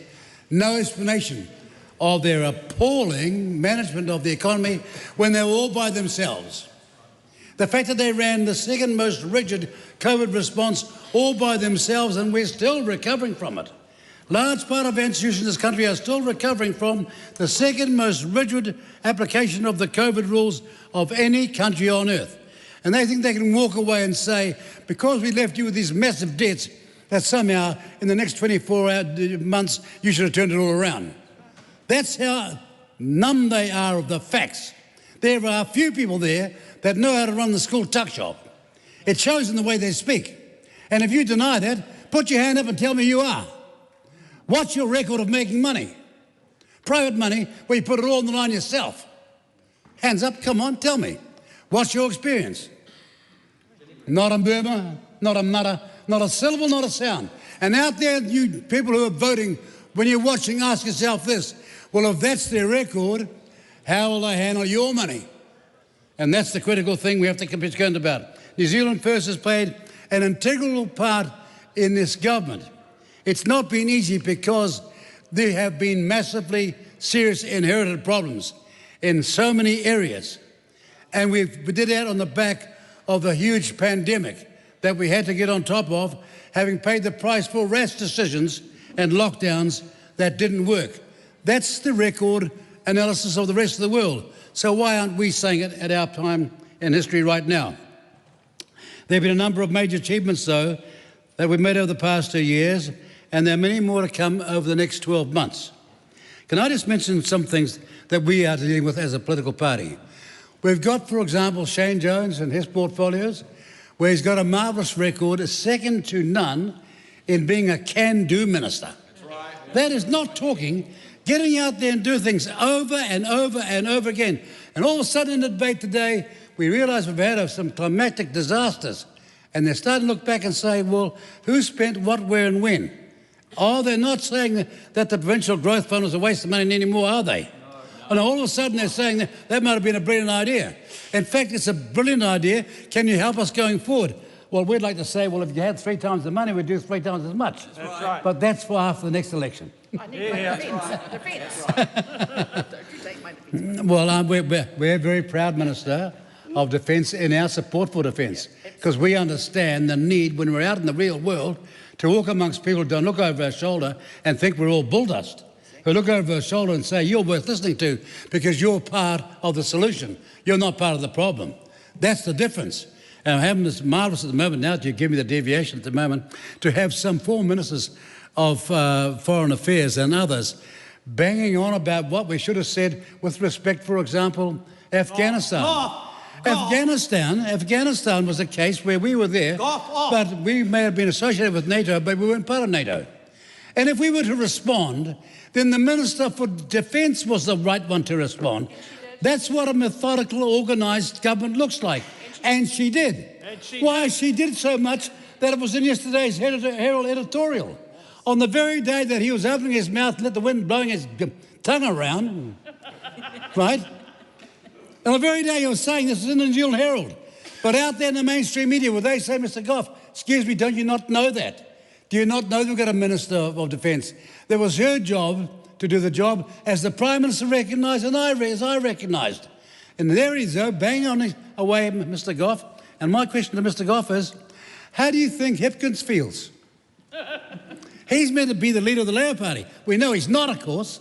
But how do you think he feels? Or if you're the Foreign Affairs spokesperson, how do you feel when he's banging on about those issues? Or if you're like Asa Verrill, the spokesman for health, how does she feel? And my question to the mainstream media is, why don't you get off your broad half-acre and ask them? How do they feel? Because that's what real politics is about. But back to the other achievements. Well, sometimes, you've got to think of, here we are in 2026, you think, we'll surely have made progress in politics because we've got all these new utilities. We've even got AI now. But no, the game's got worse. The polls are unreadable. They're unimaginable. They're all over the place. There's gaps of 14% sometimes in the polls, and no one's saying to each other, this is not good for a first world democracy. Let's sort things out. But the point really is we've taken serious portfolios, and my colleagues have done a great job, portfolio after portfolio and spokesperson after spokesperson. And the reality is that New Zealanders out there are beginning to understand that. But in just 1 year, we sorted out the previous government's $4.2 billion farce when it came to the Cook Strait ferries. Right. They were charged with going out and spending $401 million and buying 2 ferries. Now, the man from Palmerston North over there, who's now looking away in shame, he's been the spokesperson, been taking me on, and I'm here to give him an answer today. They were charged by me in May of 2020 to buy 2 ferries for $401 million. Yeah. Now, guess what I inherited? They were buying 2 ferries, all right, but the cost of the ferries was less than 20% of the total cost because they went and bought 2 massive big ferries and they had no infrastructure. So 80% cost was going to be blown on the infrastructure, which would have taken 5 or 6 years to build for ferries that size. That's what I inherited. And now my question is to the mainstream media and half the darn unionists in this country is, can't you understand economic facts?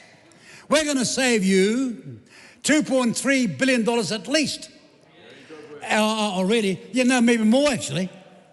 Maybe more. I've got some good news for you. I've been to China to the shipyard and their enthusiasm knows no bounds. And I think we're going to be early with the arrival of these ships, and our job is to get their infrastructure ready. We're going to surprise you. Guess why? Because this party's backed by people of experience. This is not our first shipbuilding exercise.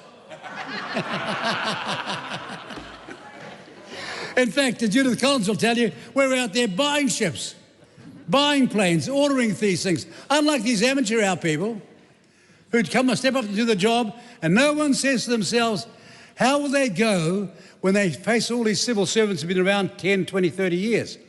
Will they be walked all over? Well, of course they get walked all over. And that's why they make these dramatic, terrible mistakes. You've got a man called Rennie coming in to Parliament. He's going to be your new superstar. He was Graham Robinson's economic advisor. He was Grant Robinson's economic advisor. You know, he had a code word was B and H. And it's not B for, you know, what you think what B might be, but it should have been. But it was borrow and hope. That's all he had to offer. I know, I was there, staggered by things when I saw the economic plans being laid out, because they had no idea where it was all going and what in time it will all cost. Or worse still, they had no idea that expenditure in these days has got to be about something that will last 30, 40 or 50 years, whether it's infrastructure or whether it's people. We educate young people to be great citizens and productive earners for the country. We make sure our health system understands that so they can be productive for the country. And we make sure all people get a fair go and live longer and work longer because they have been great for the country. But we have a system of understanding on this side of the House, and it's based on realpolitik, not dreaming theory out of Massey University. Common room. You know, we don't want the sociological claptrap running our country. Most of those people can't even turn the toaster around in the toaster properly.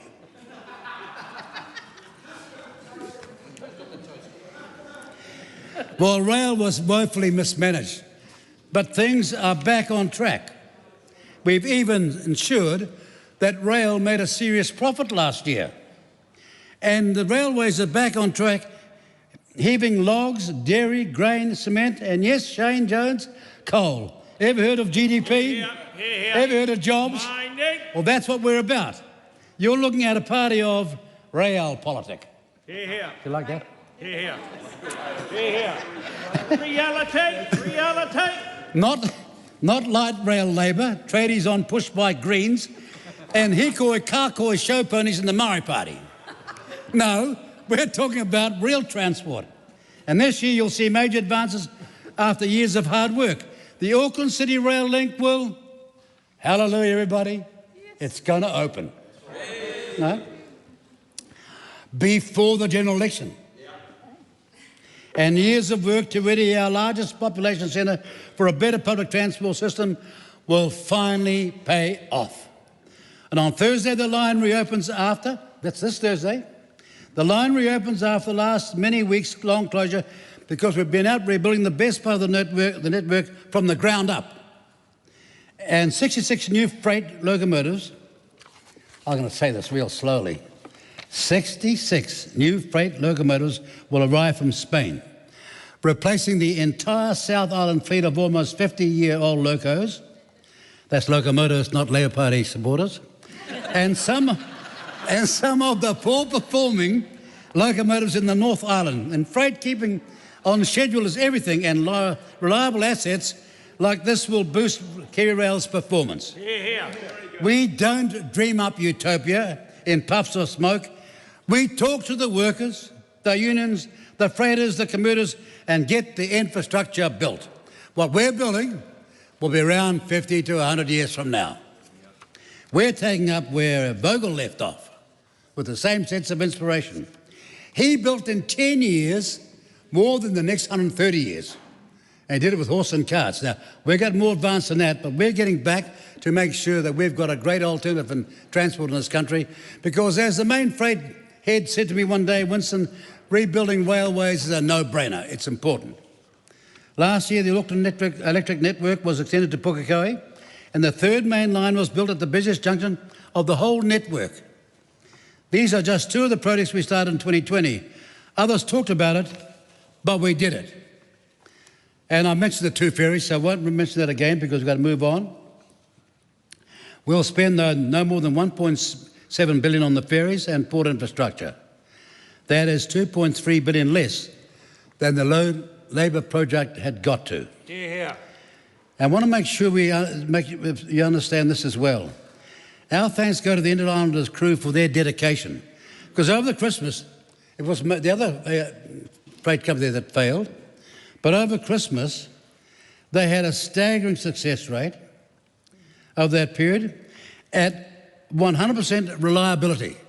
When did you ever hear us anywhere in railways and the ferries getting that sort of performance? But that was their performance over Christmas, and I salute them. We need them to do that. They moved 52,000 passengers and 17,000 vehicles. And what's more, we're proud of the engineering heritage that goes behind that too. And by the way, we've saved the Mataura railway station. It's a long way from Wellington, I know, in the deep south, but it's an icon that needed to be saved with a little bit of money and a bit of inspiration and an understanding that long term it'll be great for the Southland economy as well. Now, on foreign affairs, well, we've repeatedly said over the last 2 years that we are in the most difficult, complex, challenging times of the last 80 years. And being careful matters. I know there are those out there who want to protest and shout and scream and virtue signal and say things. And at the end of the day, the next question is, so how will they change anything or advance anybody's cause anywhere in the world? And the answer is they have not. So we have been very careful. Of course, we believe in multilateralism. Of course, we believe in the rule of law. But I want to remind some people who have been spouting on about the rule of law that for the rule of the law to operate properly and to be of any sense and value to the world historically and today, then it has to be enforced. That's axiomatic. Don't people understand that? So if you want to defend a terrorist called Maduro from Venezuela, an economy that was the number one in South America now been run broke by a terrorist who had on his head 15 million placed by Joe Biden when he was the president of the United States, and in the closing 2 weeks before he left, he put another 10 million on top of his head, so it was 25 million. When Joe Biden did that, none of these people said a word, not a mutter, not a murmur, not a syllable, not a sound, until somebody else did it. You see their kind of politics? Their politics is hypocritical and extreme. It's not consistent. Would I support Maduro not having that not happen to him? Of course not. He is a terrorist and appalling for his own people. And so, in the end, our job as a country way out here in the South Pacific, just north of the Penguins, but one of only 9 democracies since 1854, with a proud record, is to watch ourselves, be careful, and ensure every decision, everything we do and everything we say advances the collective interests of the New Zealand people. And in doing so, the collective interests of our front yard. Almost 1/3 of the Pacific, the blue continent, our Pacific neighbours. And we're out there, ladies and gentlemen, going as hard as we possibly can. We've been to every Pacific Islands Forum country now. And it hasn't been easy. We're only one short, and we've been to all of ASEAN. I've only got Brunei to go. But our point is that New Zealand was always a country that's destiny relied upon our success internationally as a trading nation. And we're doing our best in foreign affairs to back other ministers to advance this country's cause. But back to the point about today's debate. That was staggering. There have been times that Mr Brownlee, I can't bring the Speaker into this, but I know he will understand what I'm saying. There are some times when the opposition rises in the House and you think, actually, I don't like our chances come the next election. Well, this wasn't one of those occasions. I thought our chances just went that way after that performance, because that's the best they can do. I can see why some of them are retiring, and a lot more are going to retire before the next election. Now, if I can speak to them about a future job in the future, and that might help with their retirement, then feel free to give me a call. We've got lots of jobs we still might need people with experience to have, but nothing's more miserable in this game than to come into Parliament knowing that if you've got this leadership, the team, the management and the plan, that you can win, and have to say to yourselves, I'll be going all the way till the 7th of November 2026, and the day after, things will look all the same. Alas and alack, that's what we're facing if you're in the opposition. But over this side of the House, our job is to recognise that we're the only group of parties that can do better for this country, and get on and do that.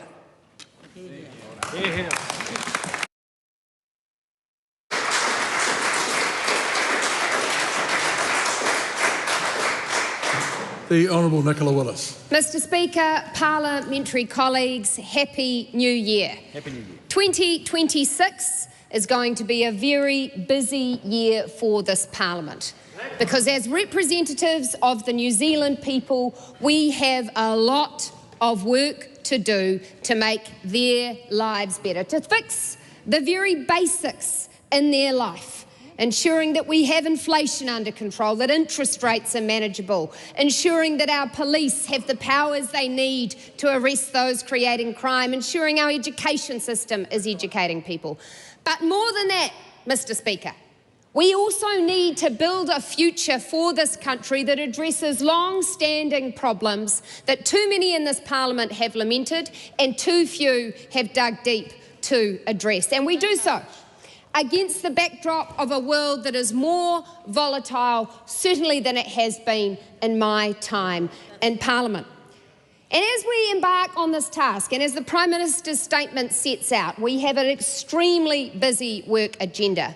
I caution colleagues on the other side of the House not to take New Zealanders for fools, to credit them with the intelligence to know the difference between, on the one hand, beautifully describing a problem, which is what Hapless Hipkins is an expert in, and on the other side, actually coming up with solutions and actions that address those problems. Because I will tell you what I heard from our opposition colleague. What he said was, I want every New Zealander not to worry about the bills. Well, guess what, mate? We all do. I want foreign leaders not to say things I disagree with. Well, precious son, welcome back to the Auckland University Debating Club. I want our country to be better. Well, I'll tell you what, Mr Hipkins, Kiwis are smarter than that. They look to the people in this House not to simply say, you know what, we want more people in jobs, but to say how they're going to do that. They want to hear more than, and some people don't savings. Well, how are you going to increase their savings? They want to not hear absolute contradictions within the same speech. Did you hear it? He discovered numbers over the break. And he went and he read a few budget documents. And here's what he said. Turns out we've got to do something about the debt. Well, welcome to my world, Chris Hipkins. This is the same leader who spent the past 2 years opposing every single savings initiative put forward by this side of the House. Oh no, just spend the money, he said. Then he said he's also discovered over the break this thing called inflation. Well, you know what, colleagues? This is where we've got to take New Zealanders seriously. Because what Mr Hipkins has illustrated is that he has not learned his lessons. Because New Zealanders well remember the generational high of inflation that occurred on his watch, 7.3%, colleagues, more than double what it is today. And colleagues well remember that that wasn't a blip. Oh no, that wasn't one quarter. That was sustained, those out-of-target inflation rates, price increases, for 3 years. And now what Mr Hipkins wants you to believe is, oh, no, I'll be better next time. And I put this to you, colleagues. How can he be better next time when he's offering the same prescription? And what's the prescription, colleagues? It's pretty simple. What you do is you spend more, you borrow it more, and then you tax more. And that is literally the full description of the Labour Party policy agenda so far. No plan from hapless Hipkins, simply platitudes that frankly would be better in a Hallmark card. Next he'll be saying, I want to wipe every tear from every eye. Well, Mr Speaker, we need to do better than that. So let's talk about actual reform and what it looks like. It looks like the fast-track legislation, which is creating jobs across the country as we speak. Well, he opposed that. It looks like the tax relief that is still going into New Zealand's bank accounts today, that he opposes, while also saying he wishes they had more money. It looks like the investment boost tax policy, which encourages firms to invest in the growth of their own businesses. Just watch my words. That one will be on the scrap heap. Never saw tax relief he could agree with. It looks like rates caps, so that New Zealanders who are being slaughtered by their rates bills actually can look to a future in which local government gets that under control. Well, guess what else he opposes? He doesn't like that one either. You'll be sensing a theme, Mr. Speaker. I tell you what else it looks like. It looks like replacing the red tape nightmare that is the Resource Management Act and sorting that out. Well, we'll see where they get to on that. It looks like setting tangible targets for our health system, saying to them, instead of focusing on things like opposing a McDonald's in Wanaka, we'd like you to do more hip operations. Well, guess what? Labor opposes health targets too. It looks like fixing our education system, ensuring that when my kids are at school, what they actually get now is a maths textbook and instruction on a clear curriculum of knowledge. And actually, he was the education minister who oversaw a period in New Zealand where educational achievement declined. And if he truly cares about those with the least privilege, those from the poorest homes, how does he look himself in the mirror knowing he robbed them of the basics of education that should be a God-given right in this country? Well, we're not just looking around saying, oh, well, we'll give boards of trustees some nebulous goals and we'll do some more tikanga training. We are ensuring that we are focused on educational achievement, structured literacy, structured numeracy, a clear curriculum, replacing the NCEA, proper professional development for teachers. We are fixing the basics. And what have we heard? Oh, Willow Jean Prime's the spokesperson, so we haven't heard a thing. So, Mr. Speaker, this is what reform looks like. But I do want to give a bit of caution here, because over summer, and in fact colleagues will have done this, and I've done it for 2 years, I talk to what I call my normal friends. You know, the ones who don't really watch all the news alerts on stuff, sometimes watch TV and aren't obsessed with politics. They're good people. In fact, we should all hang out with them more often. And what they said to me is, look, man, oh man, the past few years just feel like it's been really tough. First we had COVID, and that felt like the worst thing that could ever happen.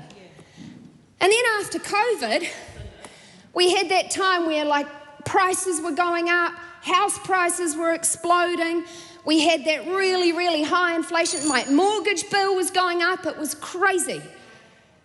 And then, after that, we found that the economy actually went into a downturn, and it's been really hard to dig ourselves out. And they said to me, you know what, I get it. I see what your government's doing. Basically, you're saying there is no free lunch. We need to get the books in order. We do need to make tough choices. And ultimately, this economy will grow. And we see it and we hear it. But gosh, we want you to know how hard it is. It really is hard. And so my message to New Zealanders is, we get it. We hear you. But do not let the wool be pulled over your eyes by politicians who only say that. I get it, I hear you, it's tough, I'll be nicer. They need to come up with ideas, plans, solutions, actions. And on the other side, there are none. And on this side, there is a burning ambition for reform because we believe in this country's immense potential. In a world that is unstable, we are safe, we are secure. In a world that wants for natural resources, we feed 40 million people around the world. In a country this small, we've created world-leading firms, Xero, Holter, Rocket Lab. We've got the smartest people. In a world, Mr. Speaker, that wants for critical minerals, we have plenty, we just tie them up in red tape. We have the goods to succeed, but we won't get there by sitting back and lying in the mud of the problem, wallowing in it. Instead, we need to get on, make tough choices, make reforms, take action, and that is what this government is doing, and smart New Zealanders will vote for that.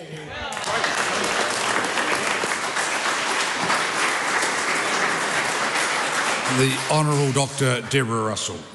Mr. Speaker, happy new political year, and it's good to see all of our colleagues back. Mr. Speaker, the opening debate of the political year is on the Prime Minister's statement. It's an opportunity for the government to set out its program for the year, to cheer itself on a bit.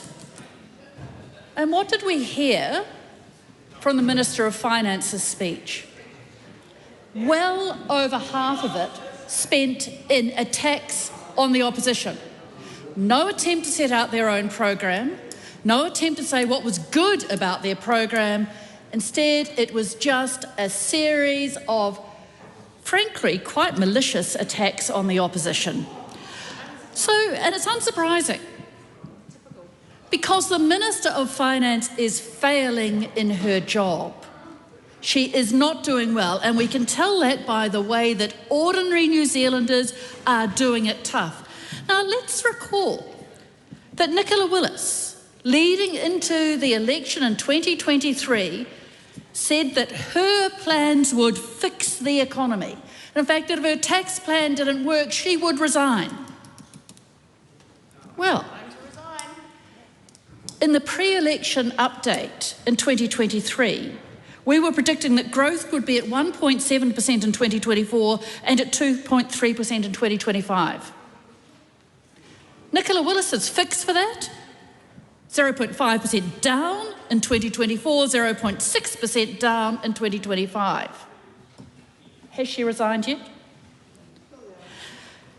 Nicola Willis said, in the pre-election update in 2023, it was predicted that debt was about 40% of GDP. Now, that's pretty reasonable by world standards. In fact, it's the level that we can sustain in New Zealand. But Nicola Willis said that was too much, and she was going to get debt down. And what's it now? It's at 43%. Has she resigned? No. Nicola Willis told us that we would fix inflation. And there's been some interesting stuff happened with inflation too. Just in the last few days, we found out that inflation has gone up to 3.1%. It's really interesting. In the quarter ended September 25, comparing September 2025 to September 2024, inflation was just at 3%. But if you dig into the figures, it was actually at 3.046%. They were saved by the rounding gods back then. So I dug into these figures as well, into the December 2025 figures. Perhaps it was just something to do with the rounding. Perhaps inflation was only just over that 3.05 to round it up to 3.1. No such luck. Between December 2024 and December 2025, inflation was 3.108%. Under Nicola Willis's watch, in the last year, inflation has gone up. She said, I will fix inflation. She has not done so. And we need to think what that means for ordinary New Zealanders. Right? Those are economists' figures, and sitting in this House we debate them a lot. But what does it mean when we say that inflation has gone up like that?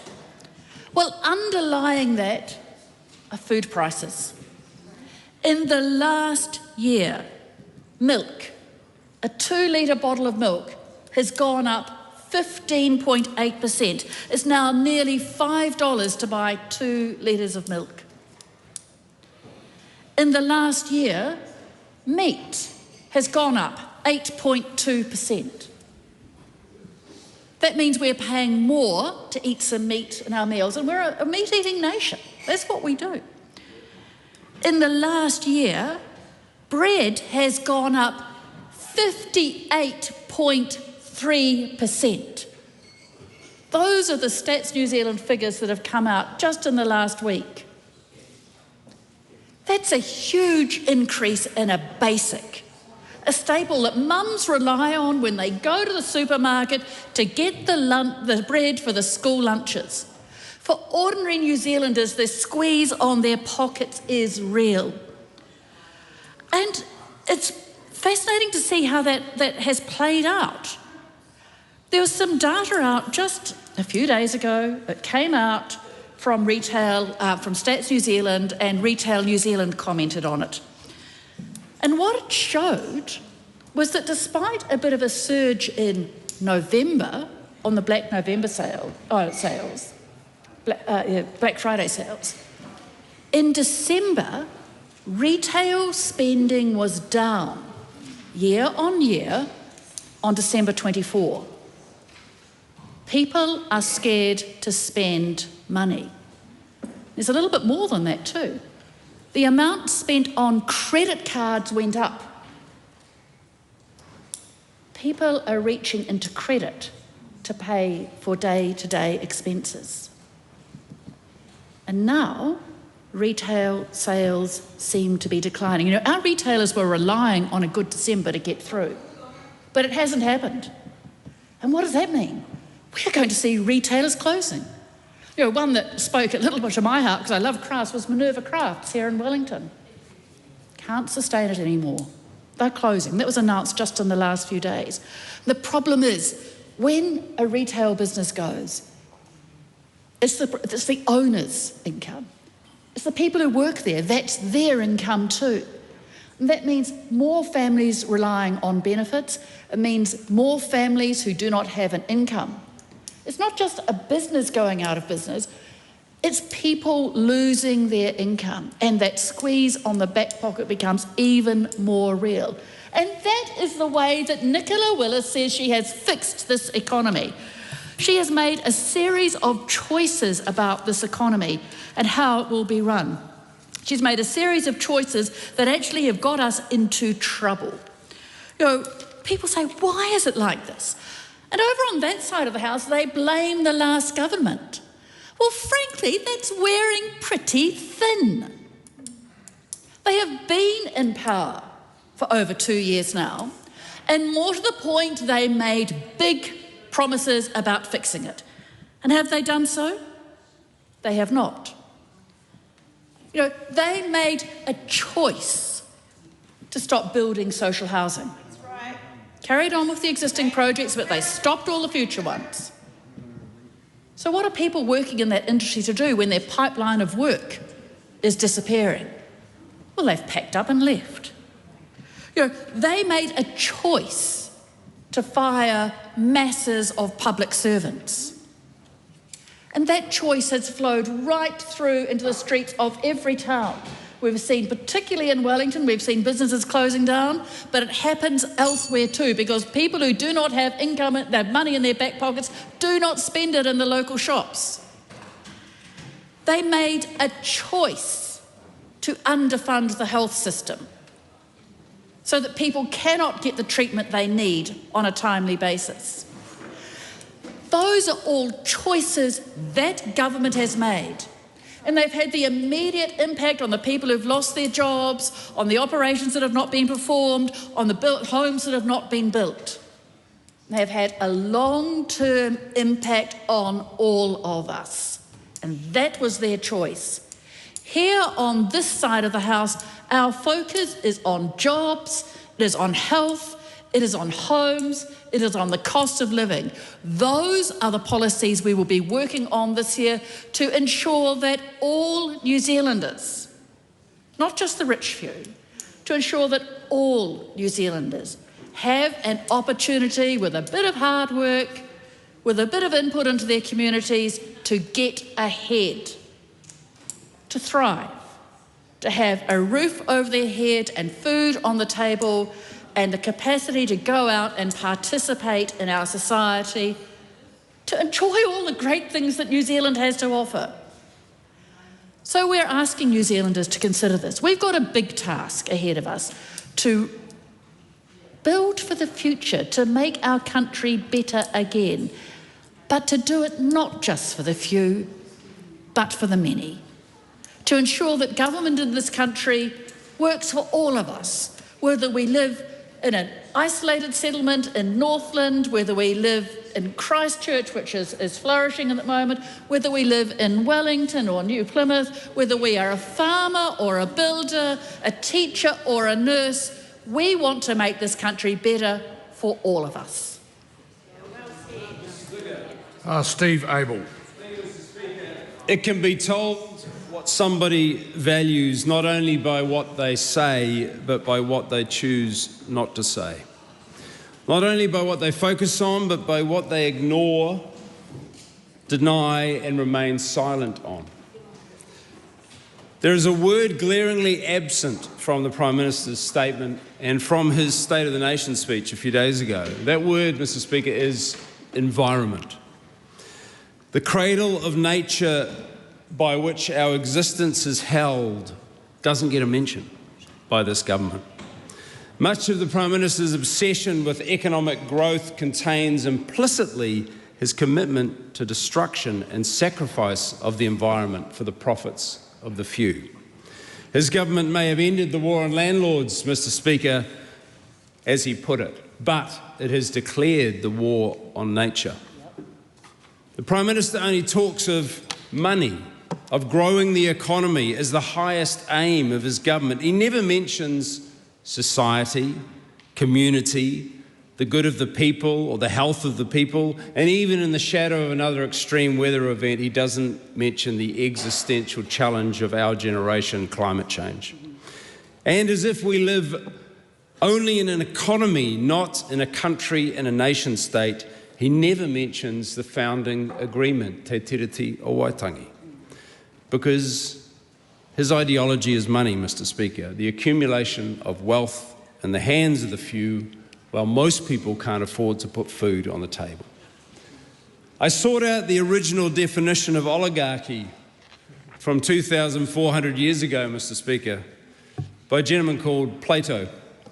He describes the oligarchic character thus: the further they go in the process of accumulating wealth, the more they value it and the less they value goodness. The The oligarch is one in whom reason is forbidden to make any calculation or inquiry, but how to make more money. Ambition is forbidden to admire or value anything but wealth and the wealthy, or to compete for anything but cash or cash value.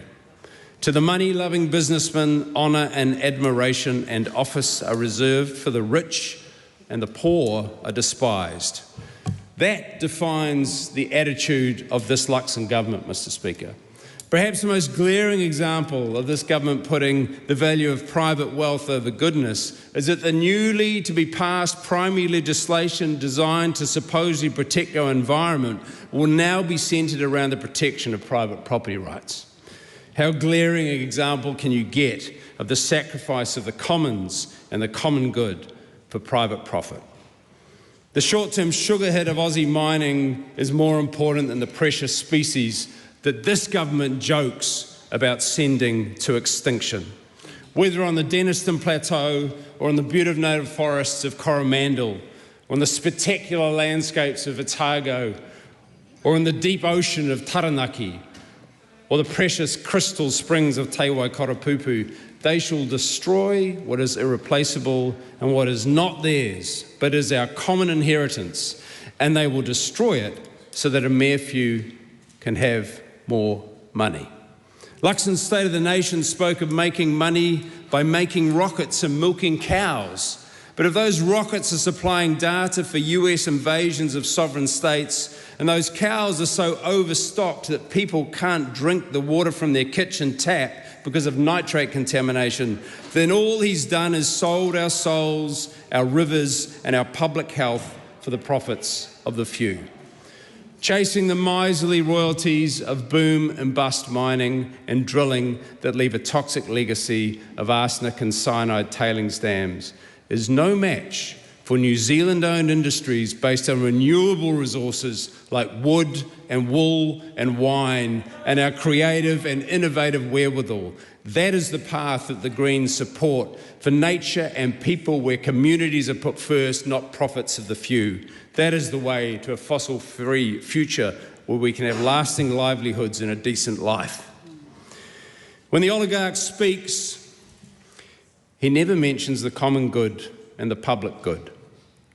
He never mentions the inheritance of beautiful nature that it is our duty in this generation to protect, preserve, and pass on to our descendants. He doesn't mention them because he doesn't care about those things, Mr. Speaker.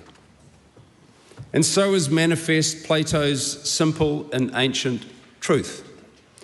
The higher the prestige of wealth, the lower that of goodness will be. That is already the Luxon government legacy. Kia ora. Tamitha Paul, I'm sorry, it's a 5-minute calls. Kia ora. Crazy how we wrote our speeches independently, but basically saying the same thing but in different fonts. So that was great to see. So in the Prime Minister's statement, he said the word grow 56 times. Grow the economy, grow a business, grow export markets. But he's not growing New Zealand. I think we all know that. Because everyone is leaving. And he's selling off the parts that remain of our precious country to the highest international bidders.